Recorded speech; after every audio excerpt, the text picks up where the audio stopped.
Sa mga ka-destiny po natin diyan, kayo sa mga ka-destiny natin na nakasama niyo yung meron ba kayong mga ganitong problema? Yan sabi dito, madaming strong-willed na mga lalaki. Ganyan na ganyan din si ganyan, ganyan na ganyan din si Kuya Carl. Nako, yan.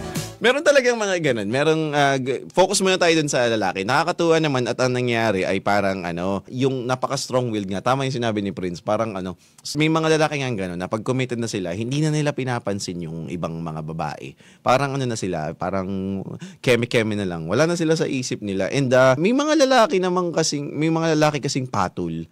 Alam niyo yun, mga ka-destiny, merong mga lalaking napatol dun sa mga ganong sitwasyon. Halimbawa, kahit committed na, may boyfriend, may girlfriend, may asawa, pumapatol pa rin dun sa mga ganong atensyon.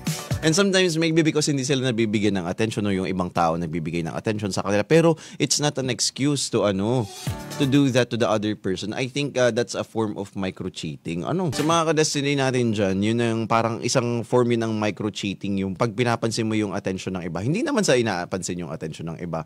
But I think the way we would react to the compliments of others na binibigay sa atin,